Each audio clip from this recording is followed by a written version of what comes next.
This is melted plastic mixed with sand. It has to look like poo. Ideally speaking, it's very visual like that. And it becomes as hard as concrete once a hydraulic press squeezes it into shape. A company in Nairobi wants to install these plastic bricks on streets across Kenya's capital. Could they become a solution for a country where 90% of roads have never been paved? And are roads made from plastic trash really a good idea? We went to Nairobi to meet the young inventor making bricks out of worldwide waste. Nzambe Mate opened her company, Jijenge Makers, in 2018. So Jijenge is a Swahili word which translates to build yourself.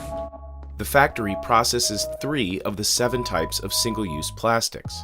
Here on my right, these are the hard plastics, and here on my left, these are the soft plastics. Kenya has one of the world's toughest bans on plastic bags, but bottles and other containers are still everywhere. This is where workers sort them. They can handle about 10 metric tons of plastic every month. So this is the guy who starts our production. Without him, we are nothing. So big up. Vinny operates the crusher, which pulverizes plastic into small pieces. Let's crush it, it's very loud. Workers fold the dry mix together with a shovel. Depending on the color you want, this is a stage at which you put the color pigment. And then after that, it's fed on the extruder. This machine heats the plastic and sand mixture until it's soft enough to mold. This is one of my proudest moments as a person, as a team member, and also as the founder of Jijenge. So what you see here, the machine and all the others, we fabricated here in Jijenge. It is mixed together at very high temperatures. So it ranges anything from 300 to 400 degrees centigrade, where it mixes that plastic and sand and forms a gooey, like a dough-like material. And that's what we make the brick with. Each lump of the mixture is weighed by hand. People say the smell is something like new asphalt on a hot day. So the brick currently Joseph is producing is a 1.3 kilogram. So that's what he's measuring. He's measuring 1.3 kilogram of the mixture. This hydraulic press can squeeze 9 bricks at a time. Ideally speaking, it's like baking a cookies. And this here is Lawrence. He's the guy with the magic touch, so I'll let him do his thing. At this point, the bricks need to cool so they can harden at room temperature. So here's the curing bay. So once we take from the hydraulic press, we feed it in the curing bay, and then after like about 2 to 5 minutes, you have a finished product. Many bricks come off the press with jagged edges. A worker breaks them off on a large stone before adding the finished bricks to a stack. For now, Jijenge's output is modest. We need to increase our production to mass produce what we are doing currently.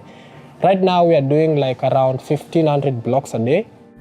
That's about enough bricks to cover a courtyard, like the one at this community center. For me, I think the price is cheaper and affordable compared to other materials used to make pavements. A pallet of 400 plastic pavers can sell for up to $150, depending on thickness. The company says that's about 25% cheaper than bricks made from concrete. We're also working on manhole covers. The other one is roofing tiles. The other one is drainage gutters. And also in addition to that, we're targeting also to improve and optimize the technology. Because I get the feeling we are only doing like a really small portion of it, and there's so much potential that this technology has that we are yet to realize, and this is just the beginning. Turning waste into pavement is an idea that's already caught on in other countries. Construction workers in India have been mixing small amounts of plastic waste into asphalt for decades, making new roads that are stronger and that last longer. But experts say these innovations may increase the amount of plastic released into the environment. Roads are subject to constant abrasion. We drive on them, right? And so roads are actually the primary source of microplastics in the environment. Even on pure asphalt roads, the paints used to make lines contain plastic, and particles rub off the tires on vehicles every time they dry. Now, if we build the entire road out of plastic, or even part of the road out of plastic, that is going to be more abrasion of plastic and more microplastics going into the environment. In recent years, researchers have found microplastics in nearly every sample of our food, drinking water, the air we breathe, and even inside our bodies. Tangri says that any solution that doesn't focus on decreasing the amount of new plastic going into production lets the people who created the problem off the hook. The petrochemical industry would like nothing better than to say we can put it all into roads or we can do something else with it. Still, roads made with plastic are cheaper, mainly because they require less asphalt. And they make good use of plastic that would otherwise end up in places like Dandora, Nairobi's only official landfill. The cars that bring these plastics are more every day, they come every day. It reached full capacity 20 years ago, but new garbage keeps coming in. As you can see, most of the waste here is plastic waste. Amos Wamanya is an environmental activist and renewable energy consultant. We even have the smokes and all that being plastic being banned, which is very problematic to the health. In Nairobi's poorest areas, there are no sanitation services. Many people toss garbage into rivers or just burn it, as much as 750 tons every day. Kenya does not have enough infrastructure to allow recycling. But that didn't stop American oil lobbyists from proposing a trade deal to export millions of tons of plastic waste to Kenya. The American Chemistry Council was advising the U.S. representatives within the trade deal negotiations to include a clause that would allow plastic materials to be imported to Africa through Kenya. Nzambi knows that her invention can't tackle a mountain of trash that large. So far, her factory has recycled 50 metric tons of waste this year, but Nairobi produces 6 times that amount of plastic trash every single day. We need variant solutions. So I cannot say this is the solution in terms of like, does the biggest impact and all that stuff? No. Does it have an impact? Yes. Do we need to do more? Definitely. Still, she is continuing to expand her business. Zambi being the founder of Jenge motivates me a lot. She wants to achieve a lot in life. She wants to achieve a lot for the company.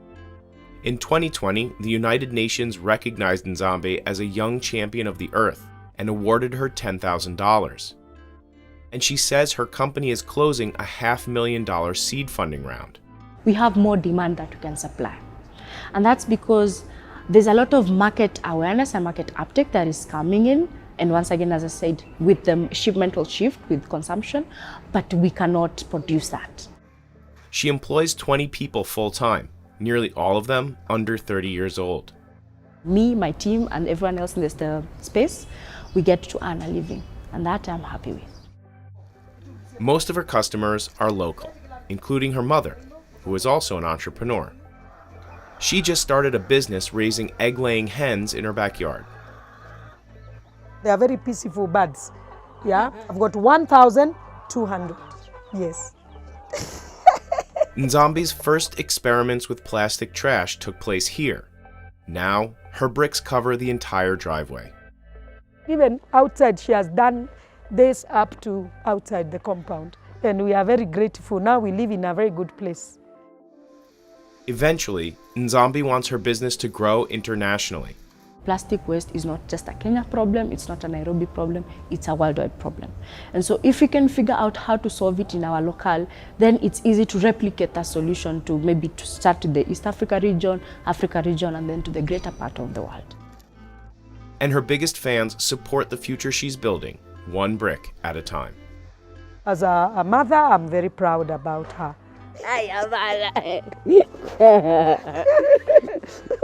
Na magugu. Magugu, na gonyeshe magugu.